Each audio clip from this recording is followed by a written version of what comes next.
a short show on this side of it because we had the fantasy booking, but we still have some gimmicks, including a sad one to start us off. The get well soon of the week. It is Asuka. Bob, this sucks. Yeah, she hasn't wrestled since Backlash when her and Kairi Sane lost the women's tag team championships to Bianca Belair and Jade Cargill. I didn't know, nobody knew what was going on. It was just like this rumored injury, and then she posts an update in a knee brace. Still don't know today on social media, still don't know what that injury is, but you're not in a knee brace if you're returning soon. So I'm expecting Asuka to be out for a while, and this sucks because I'm a big fan of Asuka, and I still can't believe she's 0-6 at WrestleMania. Boggles my mind how they've mismanaged that. It really frustrates me. So hopefully she gets back and gets a freaking win at WrestleMania, Triple H. All right. We're throwing daggers today. Let's start with a new gimmick. This one's fun. We wanted to start, celebrating some of the promos that we hear week in and week out on wrestling television. And sometimes they're good, sometimes they're not so good. So this is the Threnoli promo of the week. Threnoli. And it goes to your boy Carmelo Hayes. What happened here? Well, Carmelo Hayes, a first-round draft pick for SmackDown, the former NXT champion, future of the business, future of WWE, has had a rough start. It lost to Cody Rhodes in his first match, was eliminated by Randy Orton, I believe, in the King of the Ring. But he's got a little little beef going on with LA Knight, and they had this backstage segment, and Carmelo Hayes, he was talking about Logan Paul. He wants to face Logan Paul for the United States Championship. He referred to Logan Paul as LA Knight right in front of LA Knight, and LA Knight responded, well, get your freaking name right. We'll just play this here. No, if I was facing LA Knight, I'd be looking in the mirror. That was his first line. Well, if I face myself, I'd be looking in the mirror. You're talking about Logan, right? Yeah, let's get it right. Get your names right. Yeah, so right. just LA Knight just schooling Carmelo Hayes on live television, just giving a veteran just making just an example of a young talent. I thought it was great. I hope Carmelo Hayes learned from that. But that was this week's worst promo of the week, because it was an awful mistake to make on live television. Speaking of young people, we do have the Gobbledygooker debut of the week. There it is. What is it? And it was someone named Kiana James. I don't know what she did. Triumphant debut.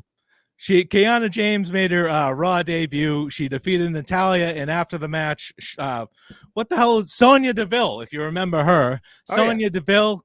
She's back too. She just hasn't appeared in front of the crowd. She's just walking around backstage. Let me check. She didn't make it on our Forbidden Door card. I see. No, okay. She's trying to build a new stable. And after this match, Natalya and Sonya Deville had a conversation. And Natalya said something needs to change. So if that has you intrigued, Natalya has to change something.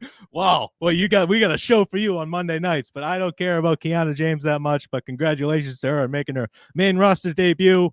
We'll see if she's still on the show in a few weeks. It was a hell of a debut for her. Social media superstar of the week once again. It's like R-Truth with the 24/7 championship. Yeah. Drew McIntyre wins it.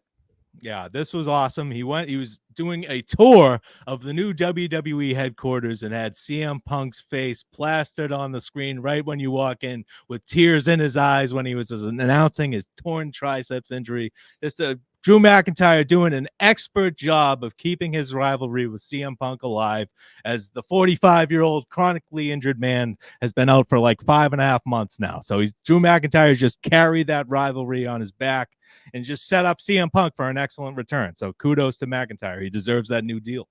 And then finally, another new gimmick, and this one's a lot of fun. It's the Hardy Pop of the week. Things are about to be broken. Yeah, this is when the crowd tells us what matters, man. This is when the crowd chimes in and lets their voices be heard. It's Rusev Day, my friend. And this happened for someone that we did not think was going to get over ever again. But it's your boy, the storyline you've been following since day one, Otis. Yeah, the greatest storyline in professional wrestling right now, Chad Gable and Sami Zayn. Chad Gable has turned into like an abusive father figure. He's trying to whip Otis with his belt. He's screaming at Maxine Dupree, calling her a dumb Barbie and all this stuff. He accidentally knocked her off the ring apron this week. A lot of ridiculous stuff going on. But Otis, former Money in the Bank winner Otis, who lost his Money in the Bank briefcase in a court case to The Miz, he stepped in front of Chad Gable and got one of the biggest pops of the year.